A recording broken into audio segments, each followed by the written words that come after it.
우리는 하나님의 은혜로 말미암아 그리스도를 믿음으로 우리가 구원을 받았습니다. 그렇다면 더 이상 우리가 구원받았으니까 이제는 하나님의 은혜가 더 필요하지 않는 걸까요?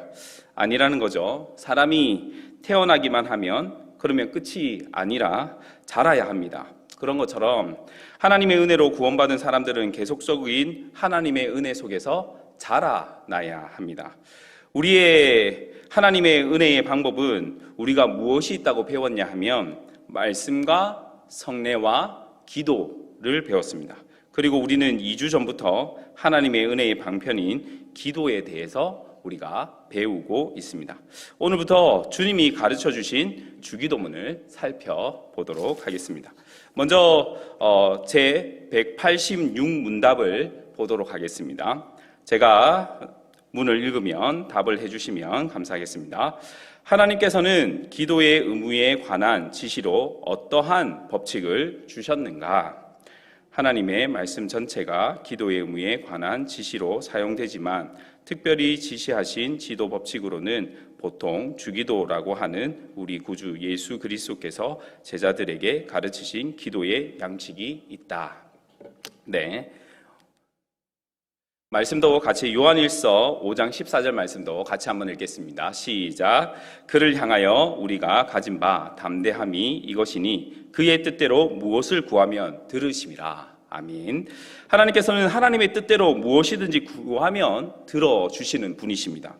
그렇다면 우리의 기도의 응답이 이 땅에서 이루어지는 것 중에 가장 중요한 것은 무엇이냐면 나의 노력보다 더 중요한 것은 하나님의 뜻에 있다라는 것을 우리가 알 수가 있는 것이죠. 그렇다면 하나님의 뜻은 어디에 있을까요? 하나님의 뜻은 어디에 있습니까?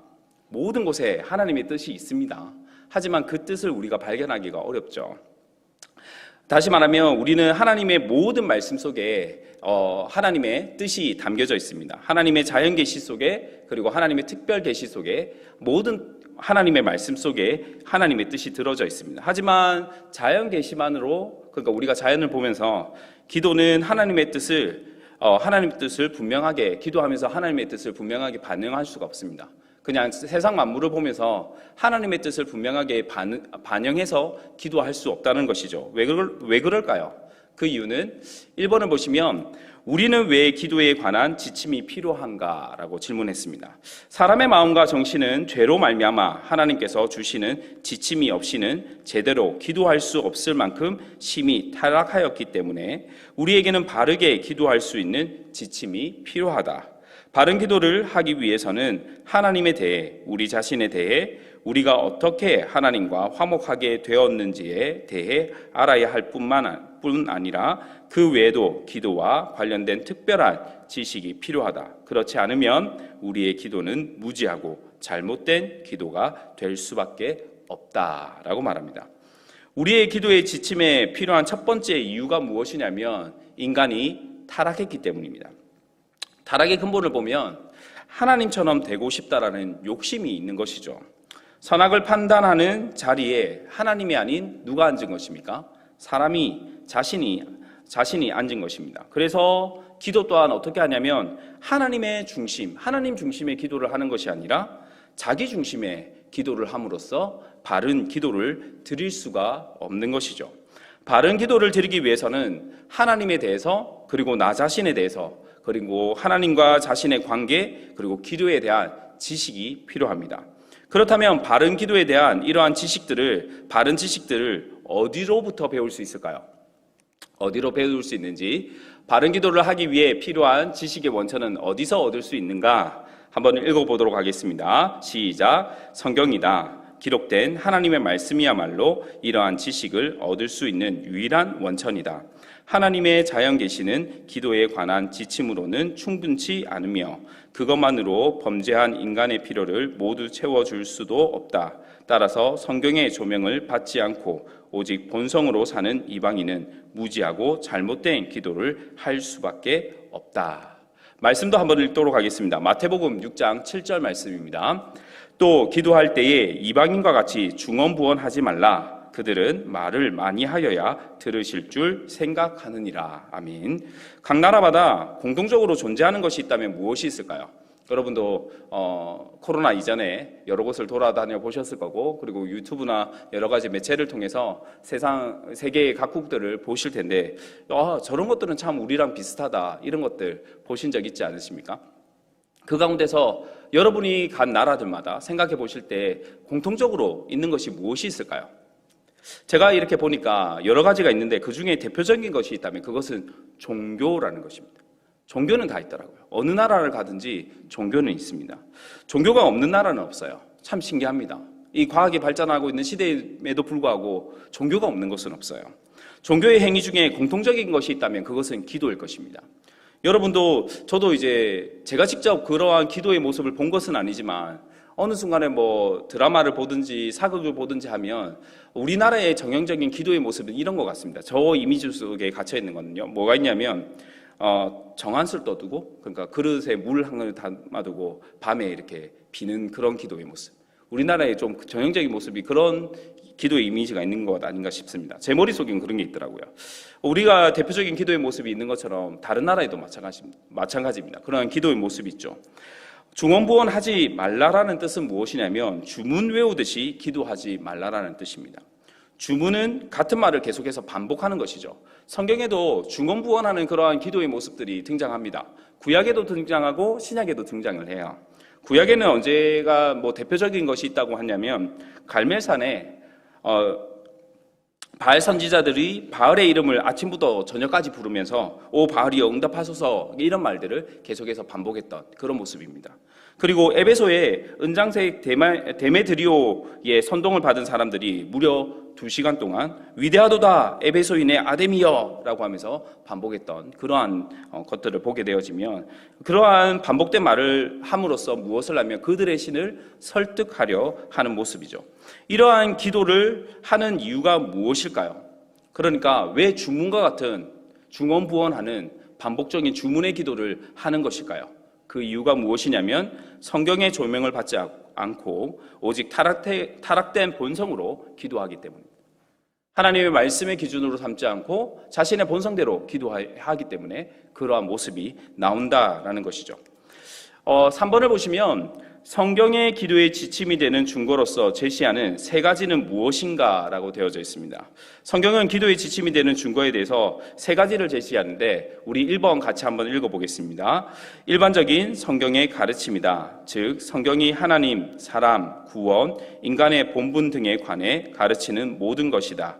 이러한 가르침은 하나님과의 관계에 관한 것이기 때문에 모두 기도의 주제와 연관을 가진다. 기도는 어떤 특정한 말씀에 그냥 국한된 것이 아니라 하나님의 모든 말씀과 연관되어 있다라는 것을 첫 번째로 말해주고 있는 것입니다. 두 번째, 2번도 한번 읽어보겠습니다. 시작. 기도의 특정 주제에 관한 성경의 가르침이다. 구약 성경도 마찬가지이지만 특히 신약 성경에는 기도의 특정 주제에 관해 직접 다루고 있는 부분이 많이 있다. 우리는 이러한 말씀으로부터 어떻게 기도할 것인지에 대해 배우게 된다. 말씀 중에서도 기도에 대해서 구체적으로 인용하고 말씀하고 있는 구절들이 있습니다. 제가 그냥 생각나는 구절이 하나 있다면 예레미야 33장 3절 말씀이죠. 너희는 내게 부르짖으라 내가 내게 응답하겠고 내가 알지 못하는 크고 은밀한 일을 내게 보이리라. 이것도 하나의 구체적인 기도의 모습 중에 하나이지요. 3번을 보도록 하겠습니다. 3번, 그리스도께서 제자들에게 가르치신 소위 주기도문이다. 이것은 기도에 대한 성경의 가르침을 구체화한 것으로 우리는 이와 같이 구체적인 형식으로 제시된 기도의 모범을 통해 기도에 관한 성경의 가르침을 배울 수 있다. 주기도문은 기도의 내용과 형식을 가장 분명하게 배울 수 있는 하나님의 말씀입니다. 그래서 이제 주기도문으로 이제 본격적으로 들어가 보겠습니다. 먼저 들어가기 전에 생각해야 될 것이 하나 있는데 그것이 무엇이냐면 주기도문은 예수님께서 제자들에게 가르쳐 주신 기도이지 예수님 자신의 기도는 아니라는 거예요. 이게 중요합니다. 예수님께서 주기도문은 예수님께서 제자들에게 가르쳐 주신 기도지 예수님 자신의 기도는 아니에요. 왜냐하면 특별히 주기도문에 어떤 내용이 담겨져 있냐면 죄 용서에 대한 내용이 담겨져 있습니다. 예수님은 죄 용서에 대한 기도를 할 필요가 있을까요? 없을까요? 없으시죠. 이유가 무엇입니까? 예수님은 죄가 없으신 분이시거든요.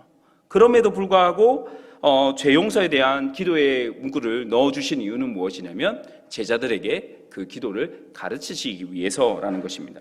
예수님께서 기도에 대한 가장 긴 기도가 요한복음 17장에 있는 대제사장의 기도라고 불리는 17장의 기도입니다. 그 기도의 내용을 보시게 되어지면 시간 있을 때 한번 보시면요, 예수님 자신에 대한 죄의식이나 죄사함의 강구에 대한 내용은 전혀 없습니다. 그 이유는 예수님께서는 죄가 없으신 분이시기 때문입니다. 자, 주기도문은 성경 어느 곳에서 나옵니까? 라고 했을 때 마태복음 6장 9절에서 13절 말씀과 그리고 누가복음 11장 2절에서 4절 말씀입니다. 우리가 오늘은 6절에서 9절까지입니까? 읽었으니까 누가복음 11장 2절에서 4절 말씀을 같이 한번 1절에서 4절 말씀을 한번 읽어보도록 하겠습니다. 시작. 예수께서 한 곳에서 기도하시고 마치심에 제자 중 하나가 여짜오되 주여 요한이 자기 제자들에게 기도를 가르친 것과 같이 우리에게도 가르쳐 주옵소서. 예수께서 이르시되 너희는 기도할 때에 이렇게 하라. 아버지여 이름이 거룩히 여김을 받으시오며 나라가 임하시오며 우리에게 날마다 일용할 양식을 주시옵고 우리가 우리에게 죄 지은 모든 사람을 용서하오니 우리 죄도 사하여 주시옵고 우리를 시험에 들게 하지 마시옵소서 하라. 주기도문과 관련해서 두 가지를 말씀드릴 수가 있습니다. 첫 번째는 우리가 현실적으로 사용하고 있는 주기도문에 대한 것인데, 여러분 혼동이 있었던 적이 있었습니다. 무엇이냐면 우리가 개역개정으로 성경이 바뀌면서 이제 기도나 사도신경에 대해서 어떻게 했었냐면 세번역 사도신경, 세번역 주기도문 이렇게 사용하려고 했을 때가 있어요. 그런데 어느 때인가 이 세번역 주기도문을 쓰지 않고 위에 있는 주기도문을 그냥 쓰게 되었습니다. 그 이유가 무엇인지 혹시 알고 계십니까? 그 이유가 무엇이냐면 개역개정에 나와 있는 마태복음에 나와 있는 6장 9절에서부터 나와 있는 그 주기도문의 내용과 표준 그 세번역 주기도문과는 내용이 그러니까 글자가 달라요. 네, 내용적으로는 일치하지만 그 글자에 그런 게 달라요. 그래서 동일한 글자와 동일한 모습을 갖추고 있는 마태복음 6장 9절에서 13절의 말씀이 그대로 적혀져 있는 주기도문을 사용하게 되어서 우리가 세번역 주기도문을 쓰지 않고 그 위에 있는 주기도문을 쓰게 되었다라는 것입니다. 이것이 첫 번째고요. 두 번째는 무엇이냐면 마태복음에 나와 있는 주기도문의 형식과 누가복음에 나와 있는 주기도문의 형식이 다른데 그러면 기도가 다른 거 아닙니까? 이렇게 생각할 수 있다는 거예요. 하지만 예수님께서는 주기도문을 제자들에게 한 번 딱 가르쳐 주시고 딱 끝내지 않으셨습니다. 여러 번 제자들에게 가르쳐 주셨어요. 이때는 이것을 강조하셨을 거고 그때는 저런 것을 강조하셨을 것입니다. 그런 것들을 이제 마태복음과 이제 누가복음을 때 누가복음을 적을 때 모든 내용들을 종합해서 그것을 가지고 이제 누가복음을 기록했거든요. 그 가운데서 직접 예수님께 들은 기록이 아니지만 다른 사도들과 증인들의 복음의 내용을 모아서 기록하였기 때문에 두 형식 모두 맞다라는 것입니다.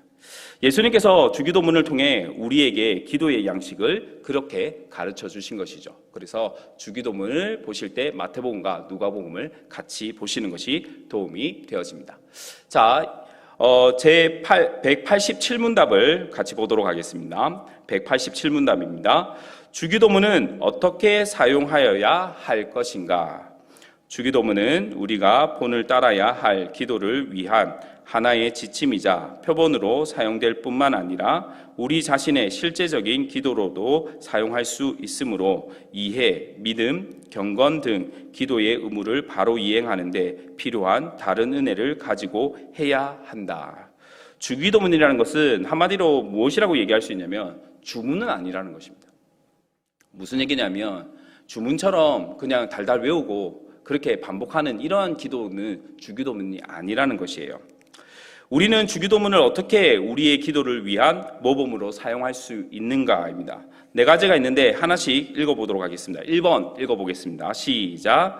우리는 주기도문의 특징과 내용에 자세히 유의하는 한편 그와 같은 형식으로 우리의 간구를 아뢰므로 우리의 기도의 모범으로 삼을 수 있다. 우리는 먼저 주기도문에 나타난 경외심에 주목해야 한다. 이것은 오늘날 기도에서 흔히 볼 수 있는 하나님에 대한 무례함과는 전혀 다른 것이다. 주기도문은 하나님을 우리의 아버지라고 부르지만 하늘에 계신 아버지라 함으로 하나님의 크고 위대하심을 강조한다. 주기도문은 무엇을 우리에게 알려주고 있냐면 하늘에 계신 아버지에 대한 경외심을 가지고 기도하라고 알려주고 있습니다. 2번을 보도록 하겠습니다.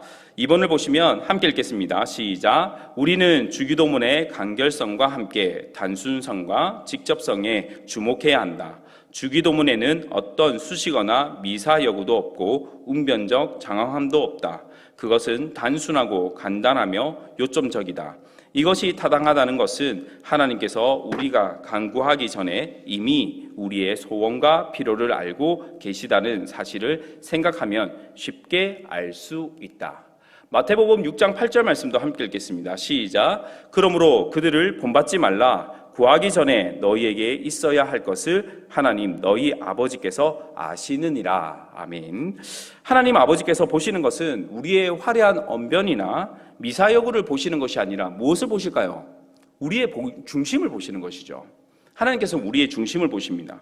우리의 중심을 아시고 우리의 필요를 아시는 하나님께 우리가 무엇인가를 꾸며서 뭔가 설득하려고 기도하는 것은 그러한 것들은 잘못된 기도의 모습이라고 생각할 수 있죠. 우리 모습 그대로 나아가면 되는 것입니다. 나아가면 주께서 들으시는 것이죠. 3번을 보도록 하겠습니다. 3번은요. 우리는 주기도문을 통해 하나님 중심이라는 특징을 찾아볼 수 있다. 그것은 우리 자신이나 자신의 필요에 관한 내용으로 시작하는 것이 아니라 하나님과 그의 이름, 그의 나라 및 그의 뜻에 관한 내용으로 시작한다. 이 모든 것에 대해 언급한 후에 비로소 자신의 필요에 대해 언급한다. 이것은 분명 주기도문이 하나님 제일주의라는 바탕 위에 세워진 기도임을 보여준다. 여러분, 기도는 우리로부터 시작하는 것이 아니라 하나님의 은혜로부터 시작하는 것입니다. 하나님의 은혜가 아니면 우리가 말씀을 볼 수가 없고요. 말씀을 통해 하나님의 은혜를 깨닫지 못한다면 기도의 자리로도 나아갈 수가 없습니다. 그래서 기도는 누구 중심이 되어야 하냐면 나 중심이 아니라 하나님 중심이 되어야 합니다. 우리가 기도할 때 보통 저도 그런 유혹에 많이 빠질 때가 있거든요. 뭐냐면 나의 기분, 나의 상황 이런 것에 따라 나의 기도의 시간과 기도의 상황이 달라질 때가 많거든요. 하지만 기도는 말씀 중심이어야 되고 하나님 중심으로 되어야 합니다. 그래서 주께서 기도하라 하셨기 때문에 기도하는 것이고 어떻게 기도하라는 것을 말씀하셨기 때문에 그 기도에 따라 기도하는 것이 중요한 것이죠. 그래서 우리가 기도할 때 참 우리가 실수하는 것 중에 하나가 나 중심의 기도를 하고 그러한 감정적인 기도를 이끌어내는 것, 분위기 만드는 건 너무 좋습니다. 하지만 우리의 중심은 어떻게 되어 있어야 합니까? 하나님의 중심의 기도를 드려야 한다라는 것을 항상 염두에 두어야 합니다. 4번을 보겠습니다. 우리는 주기도문이 우리의 영적 필요와 함께 물질적 필요에 대해서도 구하고 있으며 오늘날 많은 사람들이 잘못 생각하고 있는 것과 달리 죄 사함을 구하고 있다는 사실에 주목해야 한다. 이와 같은 사실들은 주기도문이야말로 우리가 하나님께 연락되는 기도를 하기 위해 필요한 전형이자 표본이 된다는 것을 보여준다. 주기도문은 하나님의 영광을 구하는 것이고 우리의 영적인 필요 그리고 우리의 물질적인 필요 우리의 욕심에 따라서가 아니라 하나님의 뜻을 구해야 한다라는 것을 알려줍니다. 그리고 우리가 기도할 때 다른 어떤 타 종교나 뭐 그런 것과 다르게 우리는 항상 죄 사함의 은혜를 항상 구해야 합니다. 요즘에 많이 빠지는 우리의 기도 중에 많이 빠지는 것 중에 하나가 무엇이냐면 죄에 대한 부분이에요.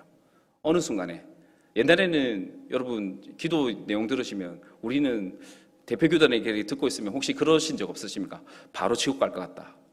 그런 생각 드신 적 없으십니까?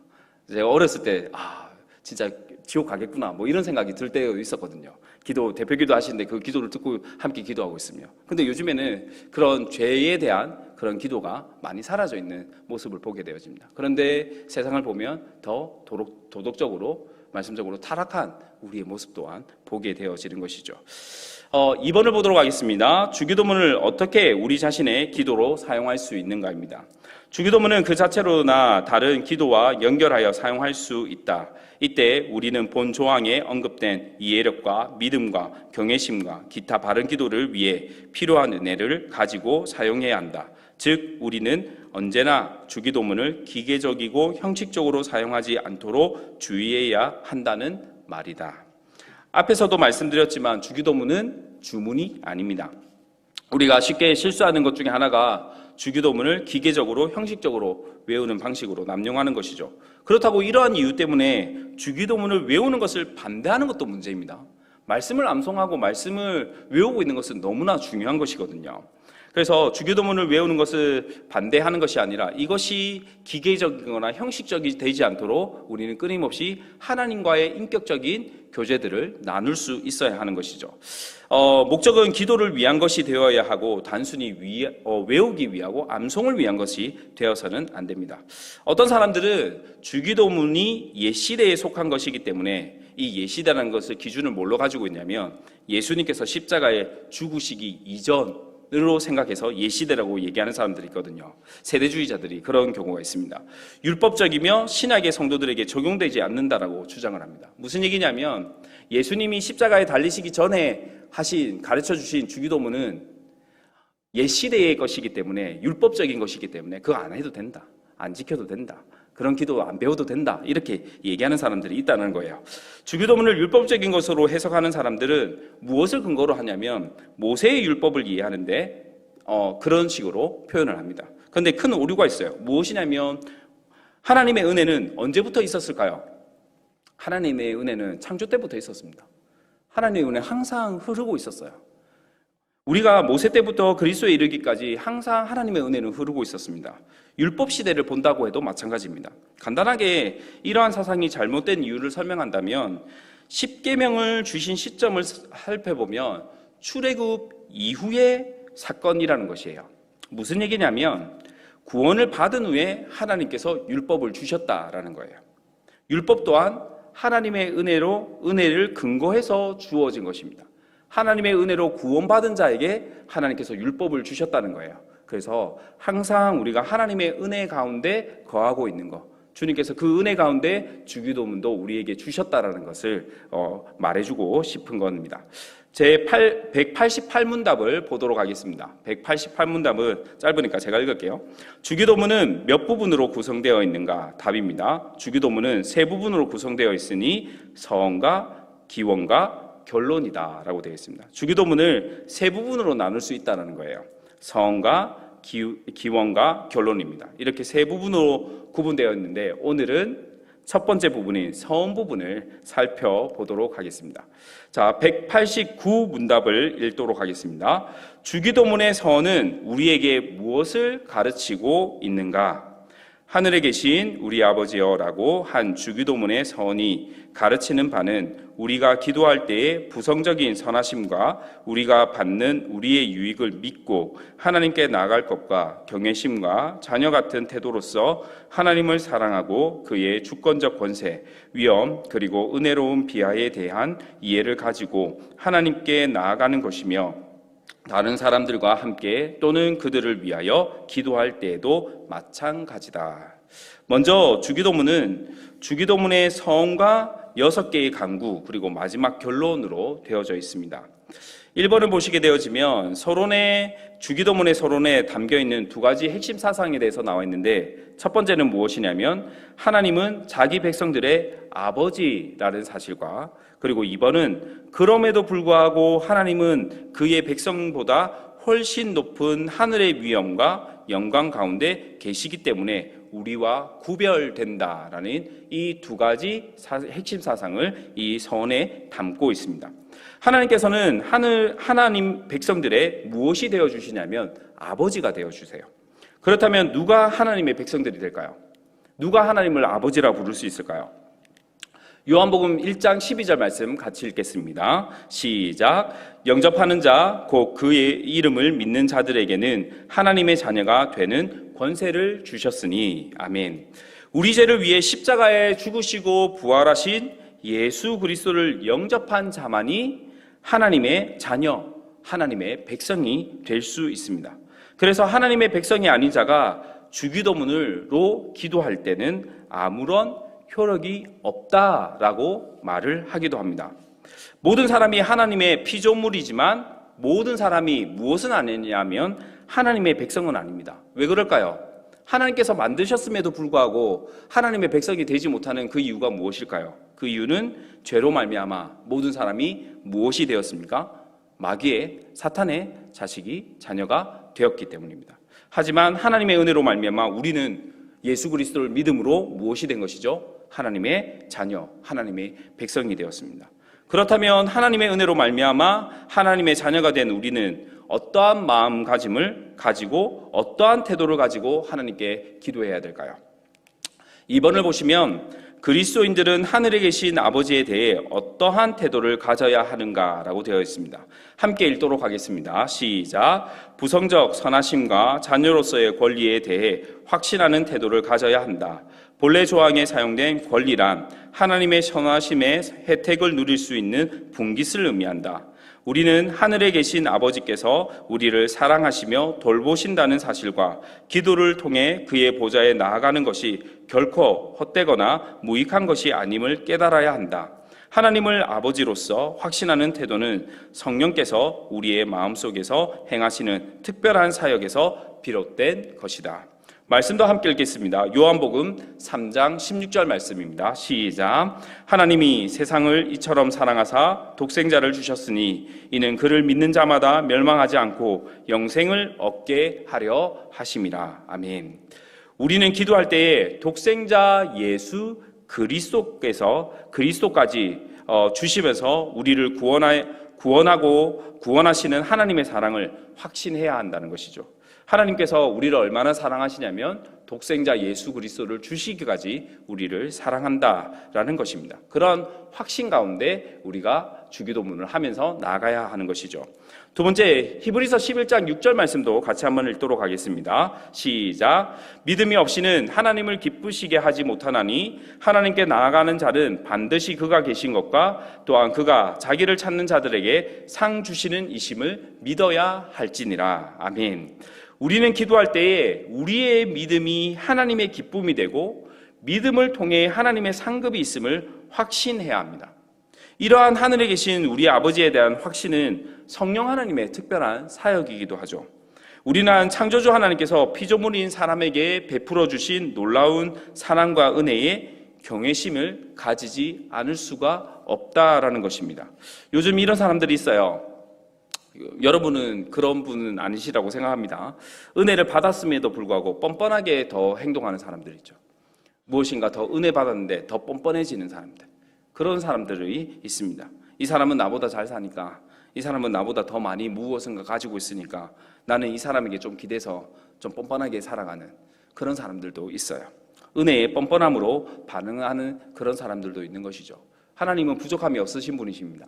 하나님께서 우리에게 은혜를 베풀어 주시는 것, 하나님께서 무엇인가 손해보고 그러신 것 전혀 없으실 수 있죠. 하지만 받는 사람으로서의 행동은 그 은혜에 감사하는 것이지, 그것을 당신 넉넉하니까 나 그 정도 받아도 돼, 이런 뻔뻔함은 그러한 것은 신앙생활에서 전혀 도움이 안 되는 것이죠. 이런 모습이 한편으로는 또 저의 모습이 아닌가, 그런 생각도 한번 반성해 봅니다. 3번을 보도록 하겠습니다. 3번을 보시면 우리는 하늘에 계신 우리 아버지라는 표현에 나타난 우리라는 복수 형태로부터 무엇을 배울 수 있는가? 함께 읽도록 하겠습니다. 시작. 우리는 이 복수 형태로부터 우리가 다른 사람들과 함께 또한 그들을 위하여 기도해야 한다는 사실을 배울 수 있다. 기도는 개인적으로도 해야 하지만 도구와 대신 기도도 있으며 함께 연합하여 기도할 내용도 있다. 모든 그리스도인은 무형교회라고 하는 거대한 조직의 한 부분이자 그리스도의 몸에 속한 지체이다. 또한 그리스도인은 누구나 이러한 영적 조직의 다른 구성원들과 연관이 되며 다른 사람들에게 관심을 가져야 하는 것이다. 하나님이 아버지로서 우리를 대하듯이 우리도 다른 지체들과 그러한 교제를 나누어야 한다. 그러므로 우리는 기회 있는 대로 다른 사람들과 함께 그리고 그들을 위해 기도해야 한다. 기도는 우리가 하는 것이죠. 우리가 하는 것입니다. 개인적인 기도도 필요합니다. 하지만 개인만 기도하는 것은 하나님의 뜻이 아닙니다. 연합해야 하죠. 하나님의 뜻 가운데 하나가 되고 함께 연합하여서 하늘에 계신 우리 아버지께 기도해야 하는 것입니다. 주 안에서 교리를 배우는 우리 성도 여러분, 기도는 듣는 것이 아니라 하는 것입니다. 무슨 얘기인지 아시겠죠? 교리를 이렇게 배우고 있으면서 기도에 대해서 배우신다고 하면 더 중요한 것은 무엇이냐면 이 배운 것이 그냥 배운 것으로 끝난다면 아무런 소용이 없습니다. 기도는 하는 것입니다. 말씀을 근거로 주님이 가르쳐 주신 기도를 따라서 하늘에 계신 우리 아버지께 경외하는 마음으로 기도하시는 저와 여러분이 되기를 바랍니다. 주님의 뜻과 함께하는 저와 여러분의 기도를 통해서 하나님의 은혜가, 하늘의 은혜가 저와 여러분의 삶 속에 그리고 이 땅에 흘러넘치기를 주님의 이름으로 축복합니다. 아멘. 함께 기도하겠습니다. 사랑과 은혜가 충만하신 하나님 아버지, 하나님의 은혜의 방편인 기도를 배우게 해주셔서 감사합니다. 기도를 듣는 것으로 끝나는 것이 아니라 기도를 하는 모든 성도들이 되게 하여 주시옵소서. 우리의 기도를 통해 하나님의 나라와 의가 천하 만물 가운데 이루어지게 하여 주시옵소서. 감사합니다. 예수 그리스도의 이름으로 기도하옵나이다. 아멘.